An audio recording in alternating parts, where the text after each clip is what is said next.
Life and Adventures of Jack Engle, an Auto-Biography, in which the reader will find some familiar characters. By Walt Whitman. Read by Frank Blissett. Prefatory. Candidly, reader, we are going to tell you a true story. The narrative is written in the first person, because it was originally jotted down by the principal actor in it for the entertainment of a valued friend. From that narrative, although the present is somewhat elaborated, with an unimportant leaving out here and putting in there has been no departure in substance. The main incidents were of actual occurrence in this good city of New York, and there will be a sprinkling of our readers, by no means small, who will wonder how the deuce such facts, as they happen to know them, ever got into print.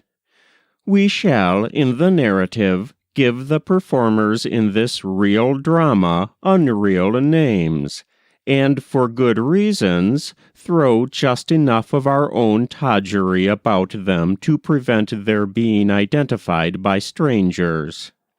Some of the facts embodied in the story have come to our knowledge from sources other than that above mentioned. These we shall add, or withhold, as the interest of the detail may demand. Chapter 1.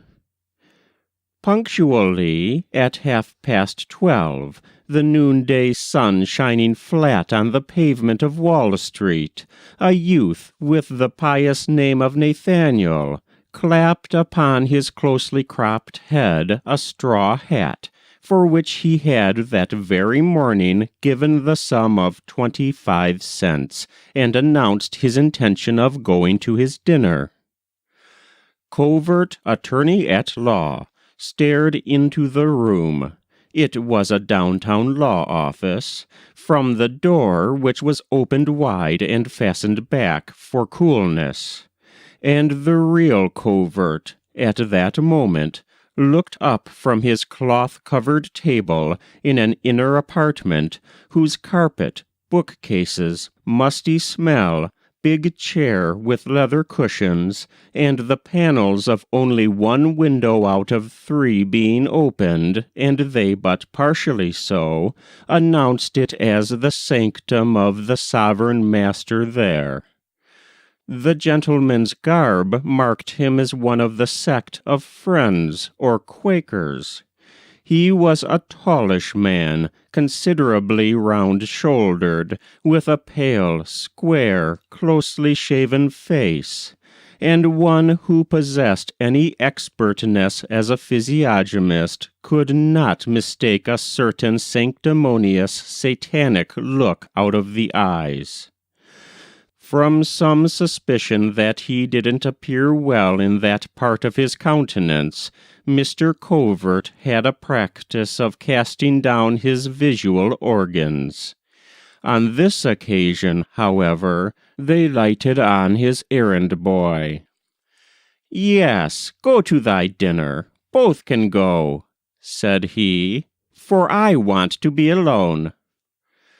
And Wigglesworth, the clerk, a tobacco-scented old man, he smoked and chewed incessantly, left his high stool in the corner where he had been slowly copying some document.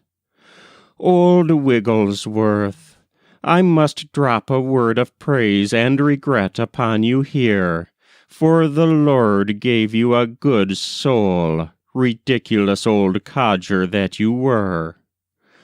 I know few more melancholy sights than these old men present, whom you see here and there about New York, apparently without chick or child, very poor, their lips caved in upon toothless gums, dressed in seedy and greasy clothes, and ending their lives on that just debatable ground between honorable starvation and the poorhouse.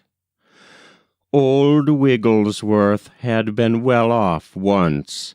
The key to his losses and his old age of penury was nothing more nor less than intemperance. He did not get drunk out and out, but he was never perfectly sober. Covert now employed him at a salary of $4 a week.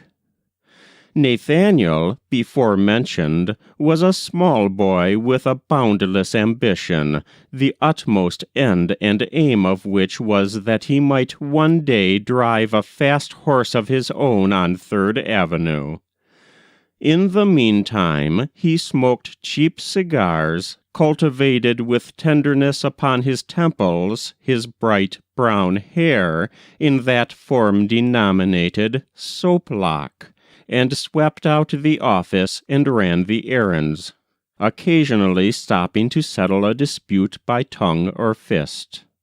For Nathaniel was brave, and had a constitutional tendency to thrust his own opinions upon other people by force if necessary.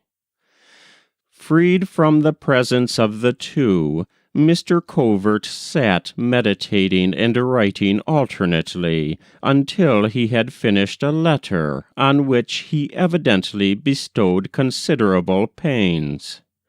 He then folded, enveloped, sealed it, and locked it in his desk. A tap at the door.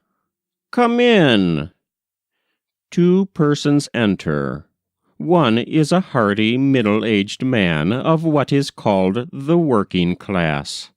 The other is your humble servant, who takes all these pains in narrating his adventures for your entertainment. His name is Jack Engle, and at the time of this introduction he is of the roistering age of 20. Stands about 5'10" in his stocking feet, carries a pair of brown eyes and red cheeks to match, and looks mighty sharp at the girls as they go home through Nassau Street from their work downtown. "Mr. Covert, I suppose?" said my companion. "That is my name, sir. Will thee be seated?"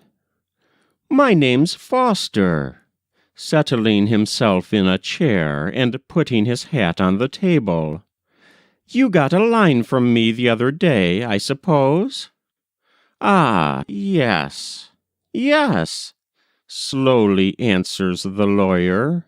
Then, looking at me, "And this is the young man, then?" "This is the young man, sir, and we have come to see whether we can settle the thing. You see, I want him to be a lawyer, which is a trade he does not much like, and would not himself have chosen. But I rather set my heart upon it, and he is a boy that gives in to me, and has agreed to study at the business for 1 year faithfully. And then I have agreed to let him have his own way." "He is not thy son, I think I understood," said Covert. "Not exactly," answered the other, "and yet so near the same as to make no difference. Now you know my mind, and as I am a man of few words, I should like to know yours." "Well, we will try him, Mr. Foster, at any rate." Then, turning to me, "If thee will come in here tomorrow forenoon, young man, between 9 and 10, I shall have more leisure for a talk, and we will then make a beginning.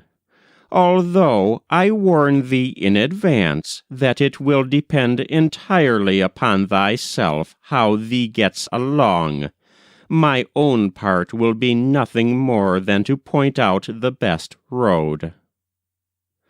Which endeth the 1st chapter. That was Chapter 1 of Life and Adventures of Jack Engle, an Autobiography, in which the reader will find some familiar characters. By Walt Whitman. Read by Frank Blissett.